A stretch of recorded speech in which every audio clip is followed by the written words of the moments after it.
పెట్టుచున్నాను. ఎవ్వడు నా ప్రాణాన్ని టచ్ చేయడానికి అవకాశం లేదు. Myself has to dedicate myself. నా అంతటా నేనే. తండ్రితో ఉన్న చెయ్యి ఎప్పుడైతే విడవబడిందో మనుషులందరికీ కలిగినట్టే దప్పికయింది. నేను దప్పికొనుచున్నాను. నెక్స్ట్ ఇమీడియట్ సమాప్తమైంది. అంటే ద పర్పస్ ఈజ్ ఓవర్.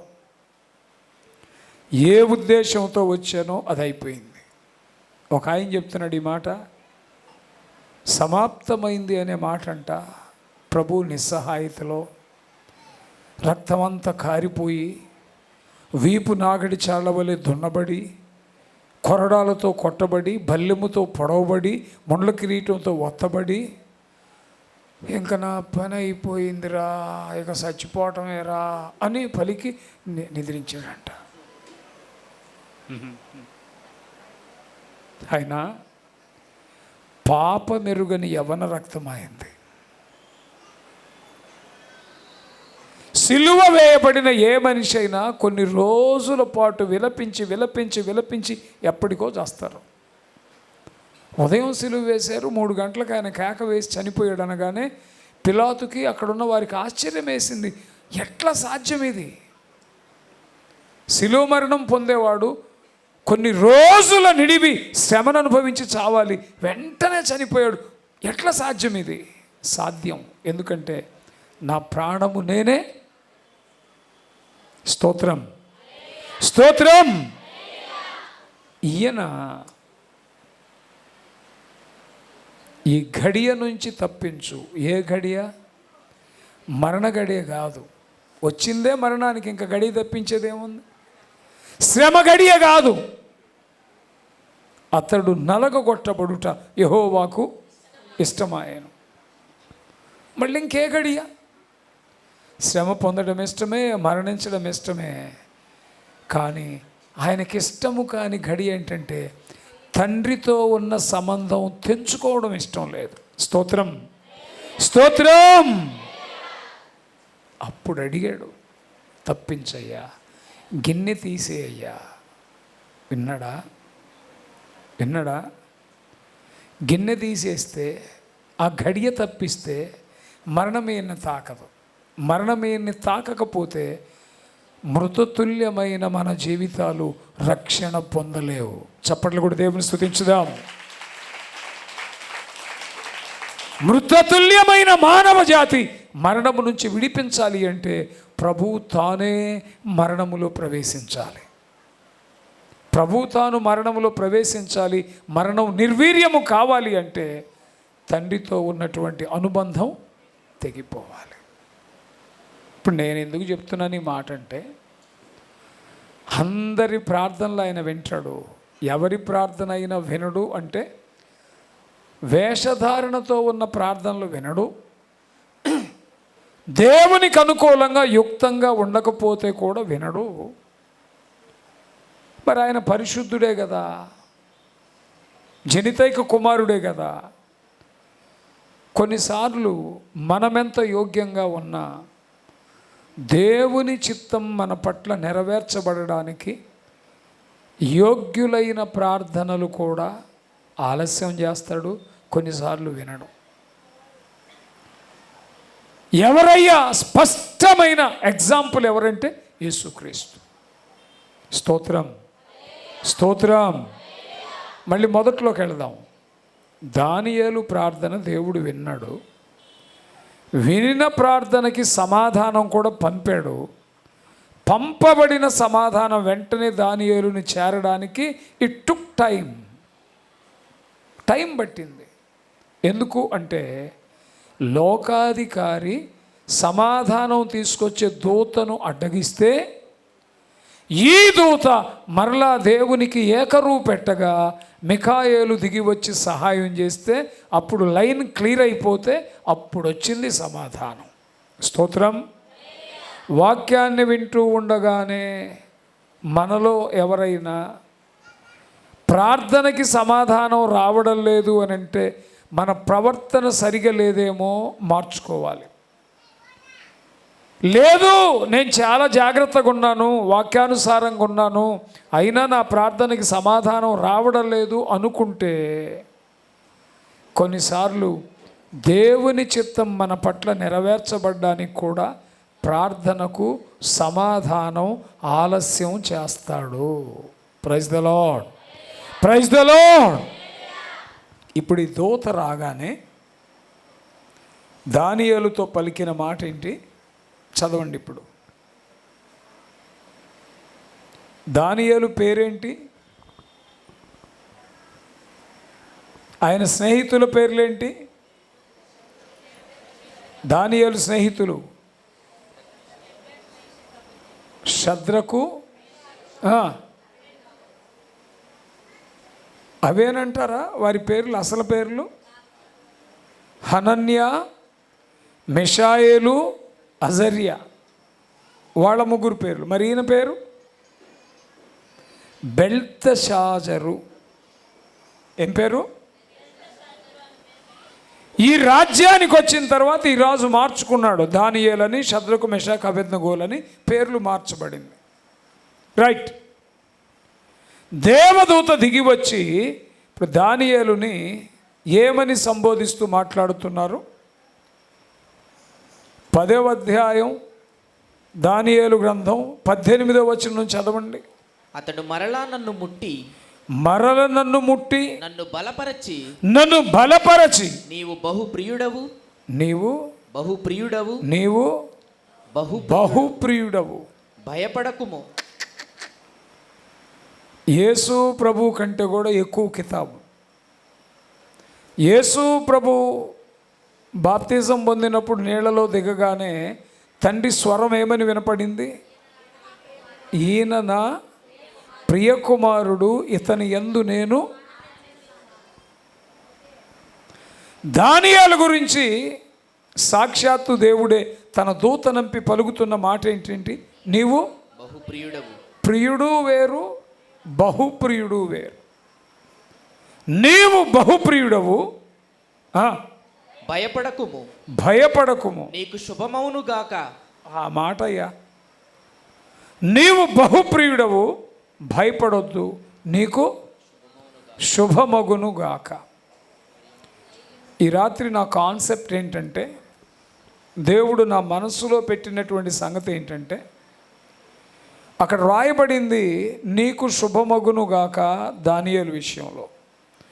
ఈ రాత్రి దేవుని వర్తమానం వినడానికి చేరి వచ్చిన నీతో నాతో కూడా పరిశుద్ధాత్మ దేవుడు ఇష్టపడి పలుకుతూ ఉన్న మాట ఏంటి అంటే, చేరి వచ్చిన నీకు నాకు మనందరికీ శుభమగును గాక.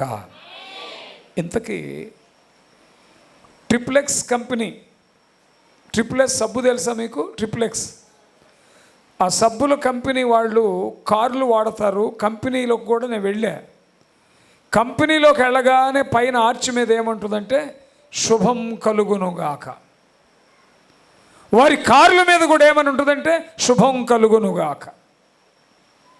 ఇప్పుడు మీకు శుభం కలుగునుగాక అని నేను, పాస్టర్ గారు నీకు శుభం కలుగునుగాక అని మీరు, నేను మిమ్మల్ని మీరు నన్ను అన్నారు అనుకోండి, మనకు శుభం అవుతుందా?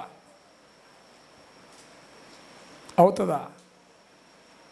అయ్యా ఎంత గొప్ప స్థితిలోకి వెళ్ళేవయ్యా మనోడా, దేవుడిని దీవించగా అబ్బా ఇంకా దీవించాలరా అందామా? వాడు పక్కకి వెళ్ళగానే ఈడు వీళ్ళ నాన్న ఎంత దుర్మార్గులో నీకేం తెలుసు, చూస్తాగా అసలు ఇదేంటి, వీడి కథ ఏంటో చూస్తాగా, కపూర్ ఎప్పుడొచ్చిద్దో అంది. మనుష్యుల పొగడ్తలు అలాగుంటాయి, మనుష్యుల అప్రిసియేషన్స్ అలాగుంటాయి. బైబిల్ అన్నాడు, మేలు కోరి స్నేహితుడు గాయము చేయును, లోపల ప్రేమించుట కంటే బహిరంగముగా గద్దించుట మేలు అన్నాడు. సదరు వ్యక్తి క్షేమం నిజంగా నీవు కోరితే వాడి తప్పును కప్పిపుచ్చి వాడిని వీరుడని, శూరుడని, విక్రమాదిత్యుడని చప్పట్లు కొట్టమాకు, వాడు ఇంకా నాశనం అవుతాడు. నిజంగా వాని క్షేమం కోరిన వ్యక్తివైతే వాడి లోపాన్ని వాని ఎదుట ఎత్తిపట్టి వాడి బ్రతుకును సరిచేయడానికి ప్రయత్నం చేయి. కాయ కుళ్ళిపోయి లోపల పురుగుంటే నువ్వు ఏ యాంగిల్లో దిప్పి పెట్టినా దానిలో పురుగు ఉంది అని తెలిసినప్పుడు తినడానికి ఇష్టపడవు. మంచిగున్నాక వెళ్ళి పెట్టినా, తిప్పి పెట్టినా, తిరగదిప్పి పెట్టినా, పైన కోటింగ్ వేసినా నీకు అదే గిలు ఉంటుంది. అదేనా అదేనా అని. ఎందుకంటే తింటే నీకు నాశనం. నీ ఎదుట ఉన్న వ్యక్తి కూడా ఆ వ్యక్తి క్షేమం నువ్వు కోరితే వాడు ఎన్ని హంగుల్లో ఎన్ని వేషాల్లో వచ్చినా వాడిలో ఉన్న లోపాన్ని నువ్వు సరిచేయాల. లోపాన్ని సరిచేసే క్రమంలో ఖచ్చితంగా గద్దించాల. మనకున్న బలహీనత ఏంటంటే వాడి లోపాన్నేమో వాడు లేనప్పుడు ఎత్తి పడతాం. వాడు ఎంత లోపభూయిష్టంగా ఉన్న మనుషుల ముందేమో పంపు కొడతాం. దేవుడు అది కాదు ఆశించేది. మనిషి మంచితనాన్ని వాడు లేనప్పుడు చెప్పాలా, మనిషి లోపాన్ని వాడి ముఖం మీద చెప్పాలా. స్తోత్రం స్తోత్రం. మీరు నాకు శుభమని నేను మీకు శుభమని అంటే ప్రయోజనం లేదు. ఇదంతా గాలి దెబ్బలే. మరి శుభం ఎప్పుడు కలిగిద్దంటే దేవుడు తన దూతను పంపి నీకు శుభం కలుగునుగాక అన్నాడు. అంటే సాక్షాత్తు దేవుడే దేవదూత వల్ల కానీ దైవ సేవకుల వల్ల కానీ, దైవ సేవకులు కూడా అంటారా శుభమని? మత్తయి రాసిన సువార్త 10:12 అనుకుంటాం, చూడండి ఒకసారి. అపోస్తలుడైన మా చదువు తల్లి. ఆ ఇంటిలో ప్రవేశించుచు ఇంటి వారికి శుభమని చెప్పుడి. ఇంటి వారికి శుభమని చెప్పుడి. ఈ మాట ఎవరు చెప్పారు? యేసుక్రీస్తు. ఎవరితో చెప్పాడు? అపోస్తలులతో. ఏమని చెప్పాడు? మీరు ఒక ప్రాంతానికి వెళ్ళినప్పుడు ఎవరైనా మిమ్మల్ని చేర్చుకుంటే ఆ ఇంట్లో మీరు ప్రవేశించగానే ఏమని చెప్పాలి? వారికి శుభం, సమాధానం కలుగునుగాక. సరే, సమాధానం కలుగునుగాక అది వేరు అనుకోండి. శుభం కలుగునని చెప్పమన్నాడు. ఒకవేళ ఆ ఇంట్లో యోగ్యుడు లేకపోతే వారికి చెప్పిన శుభం మళ్ళీ ఎవరికి వస్తుంది? మీకే వచ్చేస్తుంది. దేవుడు శుభం చెప్తాడు, దేవదూతల వల్ల చెప్తాడు, దైవ సేవకుల వల్ల చెప్తాడు, వాక్యములో వ్రాయించి మాట్లాడతాడు. Praise the lord, praise the Lord. ఎవరు చెబితే మానవ జాతికి శుభం అంటే దేవుడు చెప్పాలి. అంటే దేవుని ద్వారా శుభం కార్డు మనం అందుకోవాలంటే, శుభం కార్డు అంటే మళ్ళీ మీనింగ్ మారిపోద్ది. కథ అంతా అయిపోయినాక లాస్ట్లో శుభం అని పడిద్ది, అది శుభం కార్డు. అంటే మనిషి జీవితం ముగింపు. నేను మాట్లాడేది శుభం కార్డు కాదు. దేవుడే నీకు స్వయంగా శుభమని చెప్పాలంటే దేవుని ద్వారా శుభాన్ని అందుకోవడానికి నీవు యోగ్యత కలిగి ఉండాలి. అంటే దేవుడు పలికే శుభం ఎవరు పొందగలరు? దేవుడు శుభం కలుగునుగాక అని అంటే అది ఎవరికి వర్తిస్తుంది? Praise the lord, praise the lord.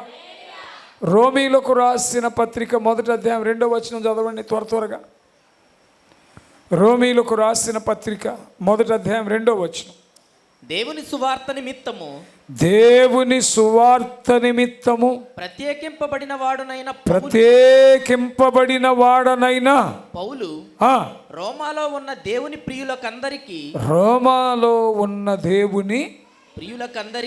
ప్రియులందరికీ అనగా పరిశుద్ధులుగా ఉండుటకు పిలువబడిన వారికి అందరికీ శుభమని చెప్పి వ్రాయునది. ఇప్పుడు చెప్పండి, ఎవరికి శుభం?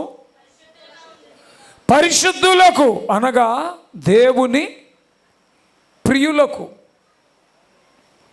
దానియేలు బహుప్రియుడు అని రాయబడింది.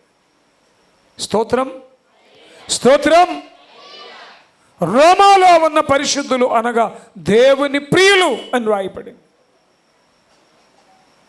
ఎవరికి శుభమంటే దేవుని దృష్టిలో ప్రియమైన వారిగా బ్రతికేవారు. దేవుని దృష్టిలో ప్రియమైన వారంటే ఎలాగుంటారో, యేసుక్రీస్తు తండ్రికి ప్రియుడేగా, అవునా కదా? ఆది అపోస్తలులు దేవునికి ప్రియులేగా. తిమోతి గురించి నా నిజమైన కుమారుడగు తిమోతికి శుభం అన్నాడు, నా ప్రియమైన పిల్లయగు తిమోతికి శుభం అన్నాడు. తీతు గురించి చెప్పాడు, శుభమని చెప్పి వ్రాయునది. అంటే దేవునికి ప్రియంగా, దేవునికి నిజమైన బిడ్డగా, దేవునికి బహుప్రియునిగా, దేవునికి ప్రియులుగా జీవించే వారికి శుభం. ఈరోజు కండిషన్ ఏంటంటే, దేవుడు సిద్ధపరిచిన శుభం మనం పొందాలి.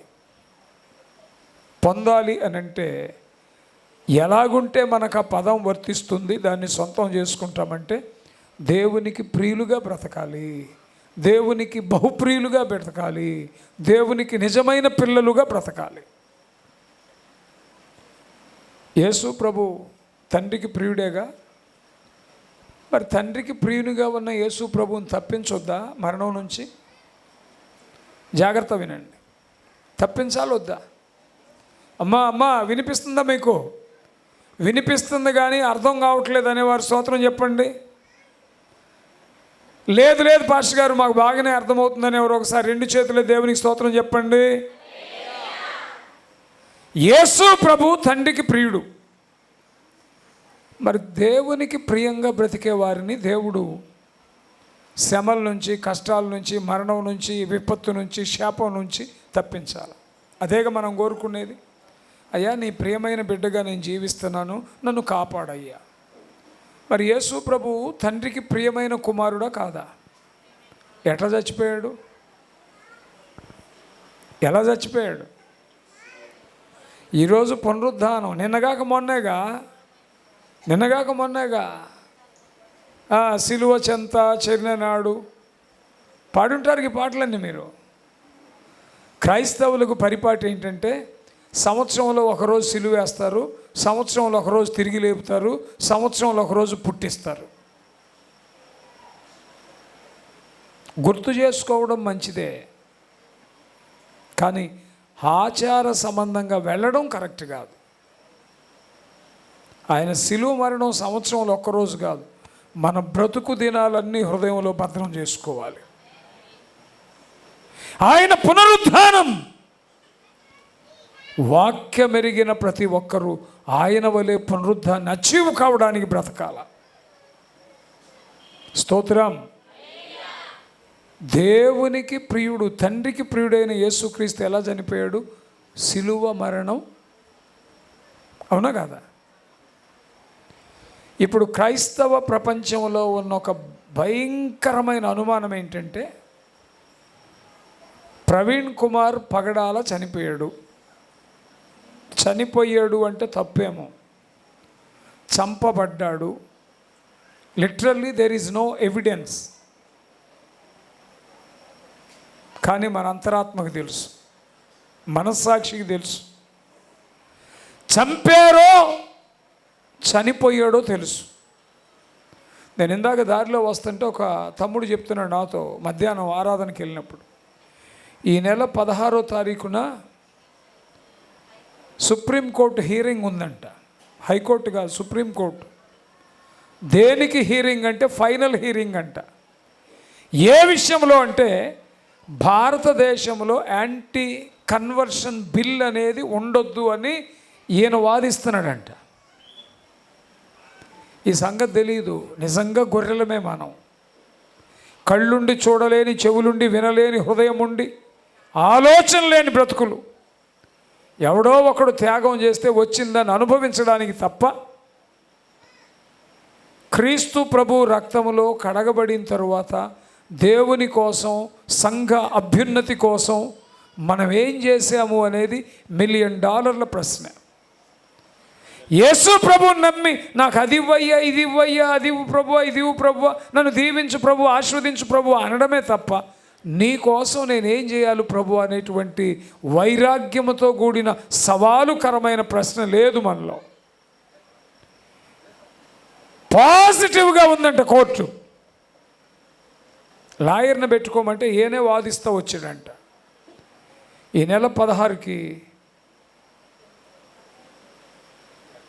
Anti conversion bill కొట్టివేయబడింది. అదేలే లాస్ట్ హీరింగ్ తర్వాత ఫైనలైజ్ అవుతుంది. ఫైనలైజ్ అయితే అది ఏం జరుగుతుందో కూడా తెలుసు. అదేలేండి అసలు మనిషిని డిస్మిస్ చేశారుగా. యేసు ప్రభువుని చంపింది మతమే. యేసు ప్రభువుని చంపింది. వెళతా ఉన్నాడు, ఎవరో ఒకతను అనారోగ్యంతో పడి ఉన్నాడు, ఊచచేయి కాలు కలిగి. లేచి నీ పరిపెత్తుకుని నడవమన్నాడు. అక్కడున్న మతానికి కోపం వచ్చింది. ఈరోజు విశ్రాంతి దినం కదా, పరిపెత్తుకొని నడవమంటున్నావు, పరిపెత్తుకొని నడవతగునా అన్నాడు. ఆయన ఎదురు ప్రశ్న వేశాడు. Revolutionary movement. మీలో ఎవని గొర్రెయినా పడితే లేపడా? విశ్రాంతి దినమని వదిలేస్తావా? మనిషి గొర్రె పిల్ల కంటే శ్రేష్ఠుడు కాదా? సంస్కర్త నోరు మోయించాడు. యేసు ప్రభు మామూలు సంస్కృత కాదు, విప్లవాత్మక సంస్కర్త. ఎంత ప్రార్థనా పరుడు కూడా వ్యభిచార స్త్రీని దగ్గరికి రానివ్వడు. ఎంత పరిశుద్ధుడు కూడా పాపపు స్త్రీని చూస్తే చిన్న చూపు చూసి దాటి వెళ్ళిపోతాడు. చతురాడ్డేమో కానీ తలదిప్పుకుని వెళ్ళిపోతాడు. జన్మనిచ్చిన తల్లి మరియమ్మ ద్రాక్షరసం అయిపోయిందని వస్తే, అమ్మా నాతో నీకేమి అన్నాడు. వ్యభిచారమందు పట్టబడిన స్త్రీని రాళ్లతో కొట్టడానికి లోకం ఆయన ఎదుట ఆమెను నిలవబెడితే ఆమెను తప్పించాడు. అమ్మా ఎవరూ నీకు శిక్ష విధింపలేదా? నేనును సమాధానము గలదానవై పొమ్ము. స్తోత్రం. జన్మనిచ్చిన తల్లి అమ్మగానే కనపడింది. పాపాత్మురాలైన స్త్రీ కూడా ఆయన కళ్ళకు అమ్మగానే కనపడింది. పక్షపాతం లేదు ఆయన. సహించలేకపోయింది లోకం. నిజంగా పరిశుద్ధుడైతే పాపి అయిన పరిసయుడైన సీమోను ఇంటికి వెళ్ళాడు. డైజెస్ట్ అవ్వలా.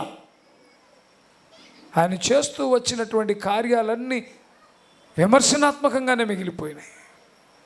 నేను చెప్తున్నా, దేవునికి ఇష్టడు, దేవుని ప్రియుడు, తండ్రికి ప్రియకుమారుడైన యేసుక్రీస్తు శిలువ మరణం పొందితే, వేదనకరమైన మరణం పొందితే లోకం విస్తుపోయింది. గ్రాహం స్టైన్స్ని చంపేశారు. అప్పుడేదో మనకంత అవగాహన లేదేమో కానీ ఆ పెయిన్ మాత్రం ఇప్పుడు అర్థమవుతుంది. దేవుని కొరకు ఏర్పరచబడి బహుప్రియులుగా జీవించిన భక్తులు చాలామంది as per the scripture, as per the will of the lord, everybody they were assassinated. శ్రమ, హింస, కరువు, ఖడ్గం, క్షామం, భయంకరమైన పరిస్థితులు ఎదుర్కొన్నారు. భీతిల్లిపోయారు. ఆదిమ అపోస్తలిక సంఘం, ఆదిమ సంఘం ప్రభువుని అంగీకరించాక, నేను ప్రభువుని అంగీకరించాను నా అప్పులు తీరుతాయి, నేను ప్రభువుని అంగీకరించాను నాకు ఇల్లు కడతాడు, నేను ప్రభువుని అంగీకరించాను నా పిల్లలకు ఉద్యోగాలు వస్తాయి, దాని కొరకు ఎదురు చూడలా. ప్రభువుని అంగీకరించి ప్రభు కొరకు చావుకైనా సిద్ధపడి ఎదురు చూశారంట వారు. స్తోత్రం, స్తోత్రం. నేను చెప్తున్నాను, దేవునికి ప్రియులుగా జీవించే వారికి శుభం అంటే మరణం నుంచి విడిపిస్తాడనో. మీరు ఎదురు ప్రశ్న వేయొచ్చా? షద్రకు మెషాకు అబేద్నెగోలను అగ్నిగుండం నుంచి విడిపించలేదా? దానియేలుని సింహాల గుహ నుంచి విడిపించలేదా అనొచ్చు మీరు. భక్తులు రెండు రకాలు. కొంతమందిని కాపాడి దేవుడు మహిమ పొందాడు, ప్రైజ్ ద లార్డ్. కొంతమందిని శ్రమకి మరణానికి అప్పగించి వారి సాక్ష్యంలో నుంచి మహిమ పొందాడు. స్తోత్రం చెప్పండి. ప్రకటన 13:10 ఒక్కసారి ప్రకటన 13:10. ఫిలిప్పీలకు రాసిన పత్రిక 1వ అధ్యాయం 30వ వచనం. ఇంకొకరు, ఎవడైనా చెరపట్టవలనని ఉన్నాడయలా. చెర అంటే జైలు, చెర అంటే శ్రమ. ఎవరైనా చెరపట్టబడవలని ఉన్న ఎడల వాడు చెరలోనికి పోవును. పోవును. ఎవడైనను ఖడ్గము వలన చంపబడవలనని వాడు ఖడ్గము చేత చంపబడవలను. ఎవడైనా చంపిన ఎడల వీడు చంపబడవలను.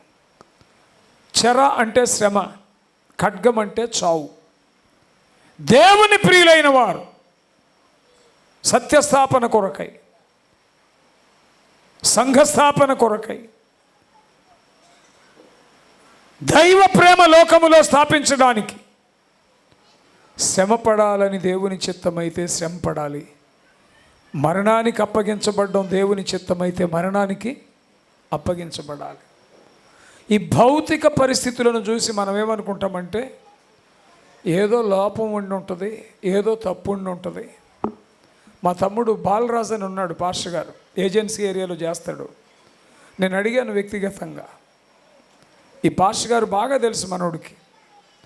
తమ్ముడు త్రాగుతాడంటున్నారు, చీకటి డార్క్ యాంగిల్ ఏదో ఉందంటున్నారు, ఇదంతా నిజమేనా అంటే వాడు ఏడ్ చేశాడు ఫోన్లో. లేదన్నా, చాలా ప్రార్థనాపరుడు, దైవికంగా బ్రతికేవాడు, దైవరోషం కలిగిన వాడు. నేను చెప్తా కదన్నా, ఒకవేళ అట్లాంటి పరిస్థితులు అయితే నాకు తెలియకుండా ఉంటావా? నాకు చాలా దగ్గర అన్నా. కాకపోతే లోకం చేతులు కడుక్కోవడం కోసం మసిపూసి మారేడుగా చేస్తుంది.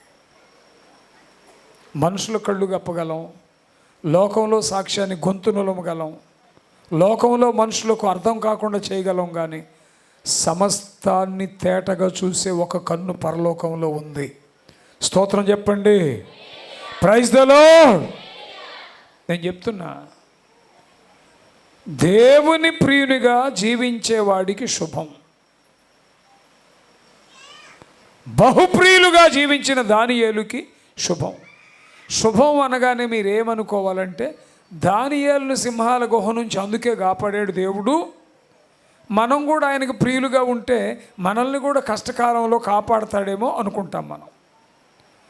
దానియేలుని గుహలో కాపాడాడు కాబట్టి నన్ను కాపాడాలని, ఇంకెవరినో మరణానికి అప్పగించాడు కాబట్టి నేను కూడా మరణిస్తానని, ఎవరి సాక్ష్యపు ముద్ర ఎవరి మీద పడడానికి వీలు, ఎవరిని దేవుడు ఎందుకు ఏర్పరచుకున్నాడో, ఎవరి ద్వారా దేవుడే మహిమ పొందాలనుకున్నాడో, కొంతమందిని కాపాడి మహిమపరచబడ్డాడు, కొంతమందిని చిత్రహింసల పాలు చేసి దేవుడు మహిమపరచబడ్డాడు, కొంతమంది బ్రతుకు దినాల్లో దేవునికి అత్యధిక మహిమ చేకూరింది, కొంతమంది మరణంలో నుంచి అధిక మహిమ సంతరించుకున్నాడు. స్తోత్రం, స్తోత్రం. సో వారిలాగా మనం ఉండాలి అనుకోవడం పొరపాటు. దేవుడు నిన్నుగా ఎందుకు ఏర్పరచుకున్నాడో, ఏ విశ్వాసపు కొలతలో, ఏ విశ్వాసపు స్థాయిలో నీ ఉండాలో, దేవుని కొరకు నమూనాగా, దేవుని కొరకు ప్రతీకగా నీ పట్ల దేవుడు ఏ ఉద్దేశం కలిగి ఉన్నాడో అది గుర్తెరిగి బ్రతికి ఆ చిత్తం నెరవేర్చడంలోనే ఆనందాన్ని, అతిశయాన్ని కూడగట్టుకోవాలి. స్తోత్రం. ఎవరికి శుభమంటే దేవునికి ప్రియులుగా ఉన్నవారికి శుభం. ఎవరికి శుభం అంటే దేవసేవకులు ఏ ఇంట ప్రవేశించి శుభం పలుకుతారో వారికి శుభం. స్తోత్రం చెప్పండి. చాలామంది పాస్టర్ గారి మీద అభాండాలు వేస్తూ ఉంటారు. ఆ ఇల్లు కనపడిద్ది, ఆ ఇల్లు కనపడిద్ది, ఆ ఇల్లు కనపడిద్ది, అందరిళ్ళకి బాగానే పోతాడు, మా ఇల్లు కనపడదని. మీకు తెలుసా? పౌలు గారు ఫిలోమోనుకు రాసిన పత్రికలు అంటాడు, చదవద్దులే, వినండి అమ్మా. నేను నీ ప్రార్థనల మూలముగా నీ ఇంటికి వత్తును, నీ ప్రార్థనల మూలముగా నేను నీకు అనుగ్రహింపబడుదును. అంటే నేను ఒక దైవజనుడు విశ్వాసి గృహానికి రావాలి అంటే విశ్వాసం ఏం చేయాలట? ప్రార్థన వలన పొందాలి. నేను నీ ఇంటికి వచ్చినప్పుడు నా కొరకు బస సిద్ధము చేయుము అన్నాడు. నువ్వు ప్రార్థన చేయకుండా, మా గుంటూరులో ఒక విశ్వాసం ఉంది, నేను వెళ్ళి వస్తా ఎందుకో అట్లా చూస్తే పైన పిట్టగోడ ఉంటుంది, పిట్టగోడ దగ్గర నుంచి చూస్తూ ఉంటారు, తలట్లెత్తగానే టక్కన లోపల లాగేసుకుంటారు.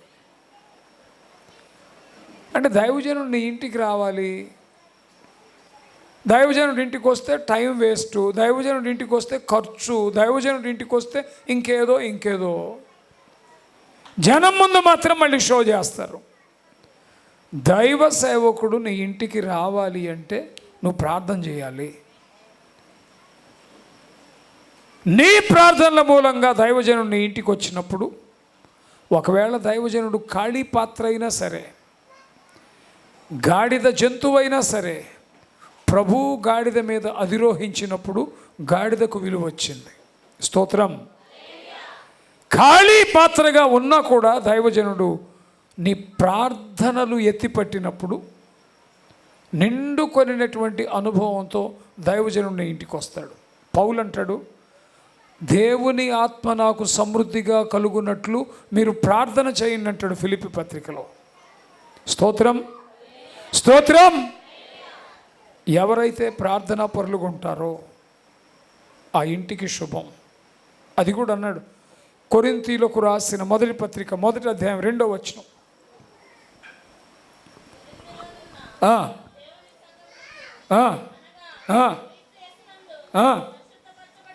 క్రీస్తు యేసునందు పరిశుద్ధపరచబడిన వారై పరిశుద్ధులుగా ఉండుటకు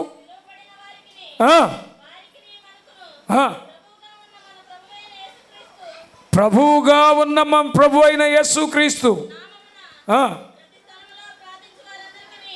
ప్రార్థించు వారికందరికి, ఎవరికి చెప్పాలి ఎవరికి? నా మాట అర్థమవుతుందా? శుభం అని దేవుడు ఎవరి పట్ల పలుకుతాడు? దేవుడు అనుగ్రహించే శుభాన్ని పొందడం ఎవరికి సాధ్యం, ఎవరు అర్హులు అంటే దేవునికి ప్రియులుగా బ్రతకాలి. దేవునికి ప్రియులుగా ఉంటే దేవుడు కాపాడుతాడు అనుకుంటావేమో. కొంతమందిని కాపాడుతాడు, కొంతమందిని శిక్షకు అప్పగించి తన చిత్తాన్ని నెరవేరుస్తాడు. ఒక వ్యక్తి శిక్షింపబడడానికి, ఒక వ్యక్తి మరణించడానికి, ఒక క్రైస్తవుడు కష్టాల పాలు కావడానికి, ఒక క్రైస్తవుడు తప్పించబడడానికి అతని బహుప్రియత్వానికి సంబంధం లేదు. ప్రియులుగా ఉన్నవారు కాపాడబడ్డారు, ప్రియులుగా ఉన్నవారు మరణపు వాత కూడా పడ్డారు. దానికి దీనికి సంబంధం లేదు. మెట్టుకు మనం ప్రియులుగా జీవించినప్పుడు దేవుని శుభం మన పట్ల పెంపారుతుంది. దేవుని సేవకుడు ఏ ఇంట ప్రవేశిస్తాడో వారికి శుభం కలుగుతుంది. వారు ప్రార్థనా పరులై ఉన్నప్పుడు దేవుడు సిద్ధపరిచిన శుభం వారికి సొంతమవుతుంది. Praise the lord, praise the lord. మరియమ్మని అన్నది ఎవరు? గబ్రియేలు దూత. ఆ ఇంటి లోపల ప్రవేశించి, మరియా, లూకాసు వార్త 1వ అధ్యాయం ముగింపులోకి వస్తున్నా. లూకాసు వార్త 1వ అధ్యాయం 27, 28, 29 వచనాలు చదవండి. దావీదు వంశస్థుడైన యేసేపును ఒక పురుషునికి 28 చదువయ్యా. ఆ దూత లోపలికి వచ్చి ఆమెను చూచి దయాప్రాప్తురాల నీకు శుభము ప్రభువు నీకు తోడయున్నాడని చెప్పెను. ఆమె ఆ మాటకు బహుగా తొందరపడి ఈ శుభవచనమేమిటో అని ఆలోచించుకొనుచుండగా దూత మరియా భయపడకుము, దేవుని వలన నీవు కృప పొందితివి. కట్ చేస్తున్నా. మరియమ్మతో గబ్రియేలు దూత పలికిన మాట ఏంటంటే నీకు శుభం. ఈమెకు భయం వేసింది. శుభవచనమేమిటో అని ఆలోచన చేస్తా ఉంది. మళ్ళీ అదే దూత ఏమని పలికెను? నీవు దేవుని వలన కృప పొందితివి. యు రిసీవ్డ్ గ్రేస్ అంటాం మామూలుగా మనం. కానీ మూల భాషలోకి వచ్చేపాటికి ఏమని ఉంటుందంటే you are a God's approval. వింటున్నారా? దేవుని వలన ఆమోదింపబడిన వ్యక్తివి. స్తోత్రం. దేవుని వలన అంగీకరించబడిన వ్యక్తివి. సెల్ ఫోన్ ఉందా? దీనికి గ్యారంటీ ఇవ్వాలంటే ఇది అప్రూవ్ అవ్వాలి. అప్రూవ్ అయితేనే ఇది ఎవడన్నా దొంగిలించినా పగిలిపోయినా దీనికి మళ్ళీ ఇన్సూరెన్స్ వస్తుంది కదా. ఇన్సూరెన్స్ వాళ్ళు కూడా దీన్ని అప్రూవ్ చేయాలి. దీనికంటే సూపర్ ఫోన్స్ చాలా కుప్పలుగా ఉంటాయి పక్కన. 1500, 2000, 3000. ఈ ఫోన్ 3000. దీనికంటే భలే ఉందంటే సూపర్ ఉంటుంది క్వాలిటీ. మరి దీనికి ఇన్సూరెన్సా? ఉండదు. గ్యారంటీయా? ఉండదు. ఎందుకని? ఇది అప్రూవ్ కాలేదు. అంటే అప్రూవ్డ్ వర్షన్కి అప్రూవ్ కాని వర్షన్కి చాలా శుభం ఎవరికి కలుగుతుందంటే we should be as approved. దేవుని చేత అంగీకరించబడిన వారిగా మనం ఉన్నప్పుడు శుభం మనకు వర్తిస్తుంది. స్తోత్రం చెప్పండి. చాలామంది భక్తి జీవితాన్ని జరిగిస్తారు, బాప్తిజం పొందుతారు, నాలాగా సేవకులుగా ఉంటారు, దేవుని యొక్క సత్య ప్రమాణంలో నడుస్తూ ఉంటారు. కానీ నా భక్తి నేను కాదు చెప్పుకోవాల్సింది, నా ఆత్మీయత నేను కాదు చెప్పుకోవాల్సింది, నా జ్ఞానం నేను కాదు చెప్పుకోవాల్సింది, నా వైఖరి నేనుగా చెప్పుకోవాల్సింది. నేను ఎవరి దృష్టిలో అప్రూవ్ కావాలంటే దేవుడు నన్ను ఆమోదించాలి. బైబిల్ అన్నాడు, ఎక్కడి నుంచి వచ్చావు నువ్వు అన్నాడు. ఎవరిని? సాతానుని. భూమి మీద అటు ఇటు తిరుగుతూ వచ్చాను అన్నాడు. అప్పుడు ఏమన్నాడు తెలుసా ఆయన? భూమి మీద నా భక్తుడు యోబు అను ఒకడున్నాడను సంగతి నీకు తెలుసా? యోబు భక్తుడని దేవుడు అప్రూవ్ చేశాడు.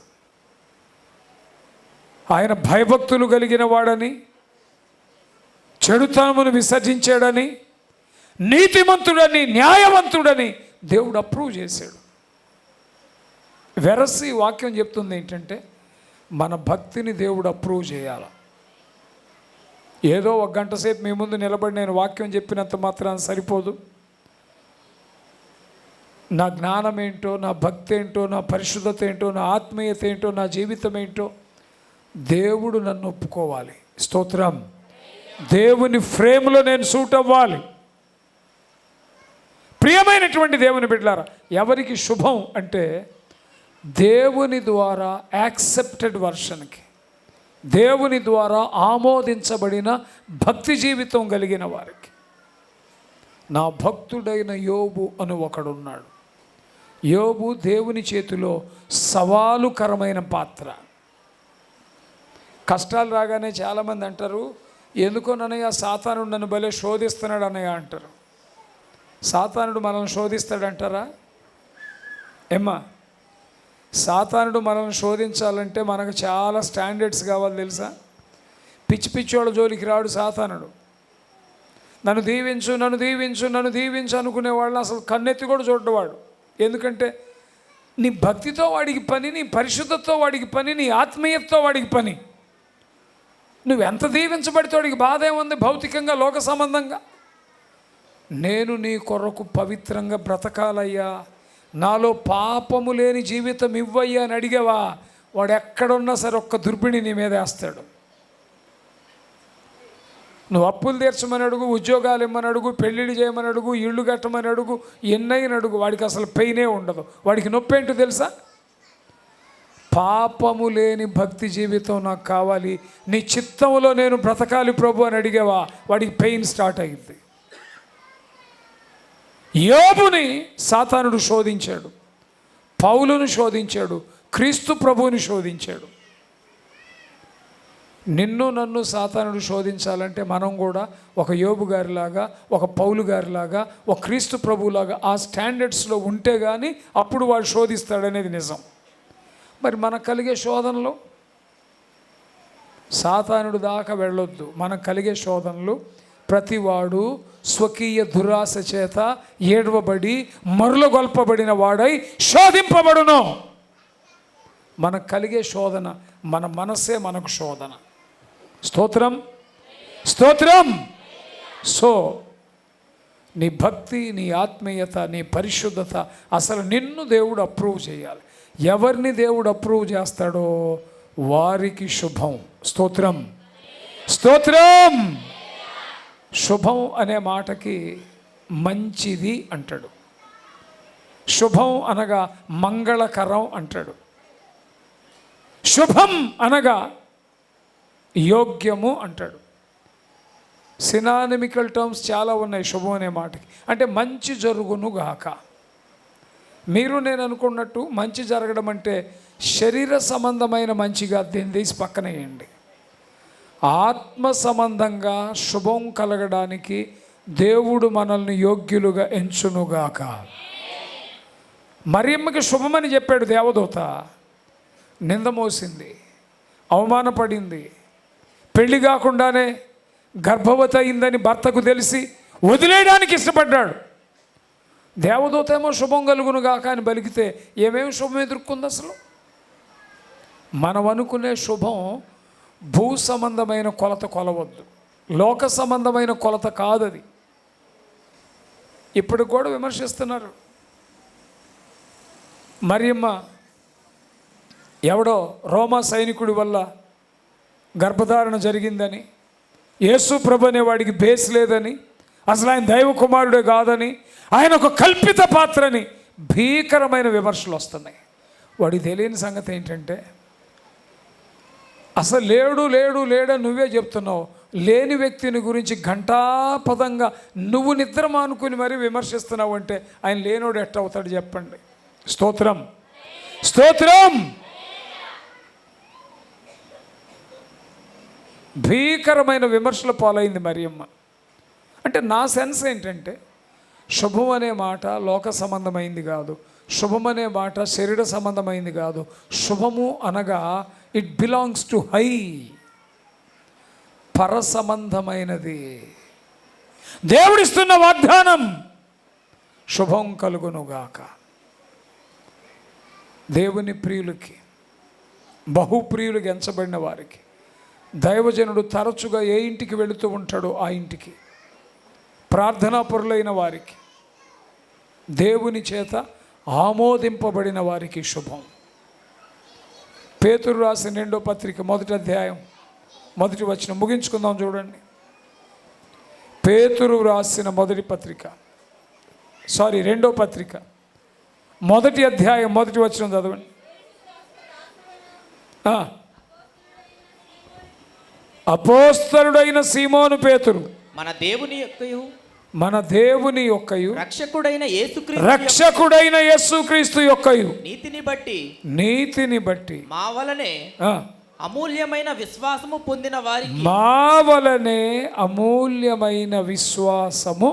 పొందిన వారికి శుభమని చెప్పి వ్రాయునది. ఎవరికి శుభం?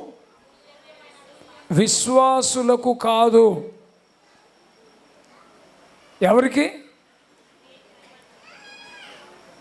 Who will grow into the next level as a believer, who is having the next level, who will abide on the next level. విశ్వాసులైన వారికి కాదు, తరువాత లెవెల్లో ఉన్నవారు అనగా అమూల్యమైన విశ్వాసం. అంటే విశ్వాసానికి అమూల్యమైన విశ్వాసానికి తేడా చెప్పండి. యేసు ప్రభు స్వస్థపరుస్తాడు, యేసు ప్రభు రక్షిస్తాడు, యేసు ప్రభు ఆదుకుంటాడు, యేసు ప్రభు బ్రతికిస్తాడు. ఇది విశ్వాసం. అమూల్యమైన విశ్వాసం ఏంటో తెలుసా? 13:15 చదవండి. యోబు గ్రంథం 13:15. ఆయన నన్ను చంపినను, ఒక్క మాట చెప్పి ముగించిన అమ్మా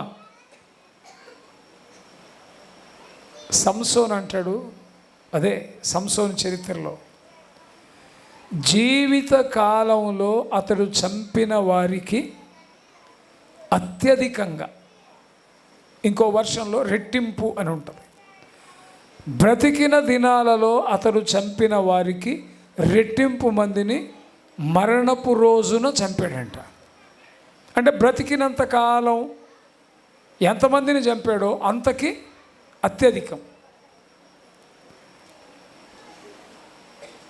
యేసు ప్రభు శరీరధారిగా ఉన్నప్పుడు ఎంతమందికి మేలు చేశాడో తెలియదు, ఎంతమందికి శుభం కలిగిందో తెలియదు, ఎంతమంది తండ్రి యొక్క చిత్తాన్ని గుర్తెరిగారో తెలియదు, కానీ ఎంతమంది రక్షణలోకి నడిచారో తెలియదు, కానీ యేసుక్రీస్తు మరణించిన తరువాత లోకానికి ఆయన మరణం రక్షణ కారకమైంది. స్తోత్రం, స్తోత్రం. గోధుమ గింజ భూమిలో పడి చావకపోతే అది ఒంటిగా ఉంటుంది, అది చచ్చిన ఎడల విస్తారముగా ఫలించును. యోహాను 12:24 చెప్తుంది. నాటిన గింజ గింజగా ఉంటే ఫలింపు లేదు. నాటిన గింజ ఏమవ్వాలి? పొర పగిలిపోవాలి.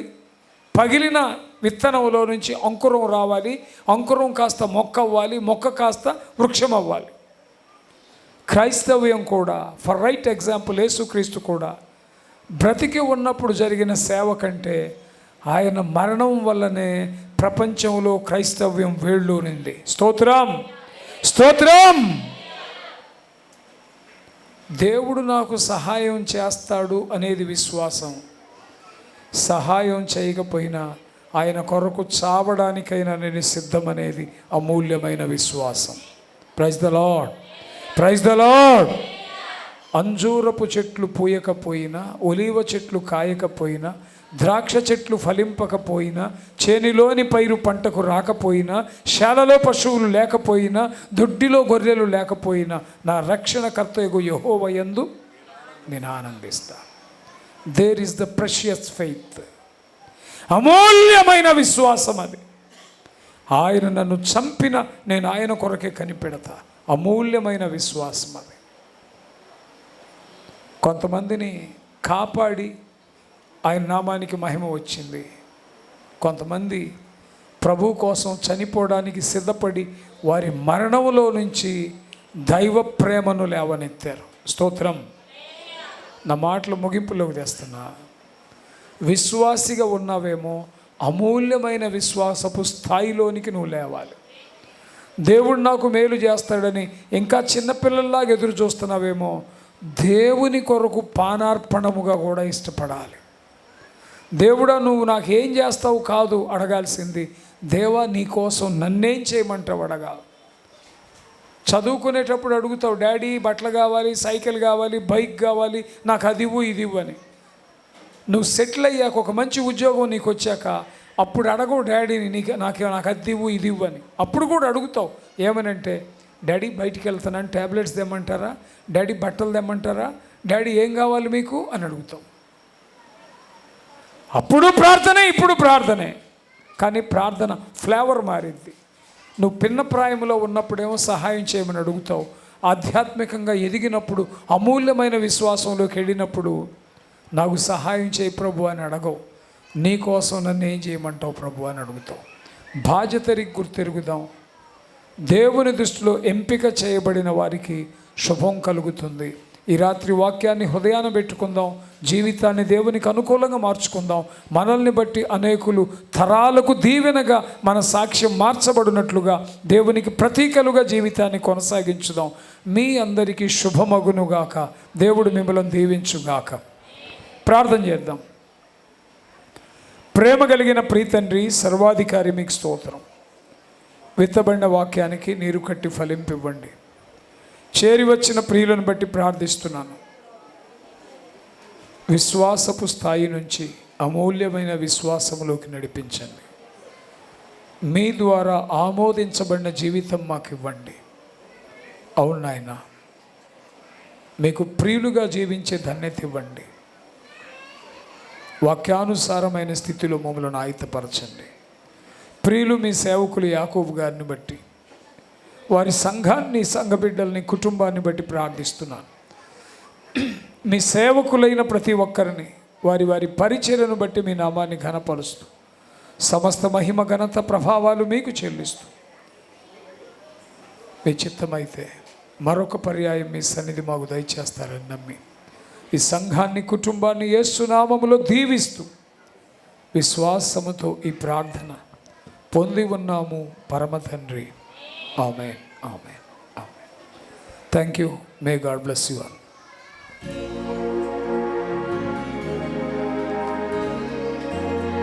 మహిమ దేవునికి కలుగునుగాక. చాలా శ్రేష్టమైనటువంటి సంగతులను మనము విని ఉన్నాము. ఈ రాత్రి వారి యొక్క ఆరోగ్య పరిస్థితి అనుకూలించని పరిస్థితి అయినప్పటికీ కూడా సంఘములను బలపరచాలి, ఆత్మలను రక్షించాలనేటువంటి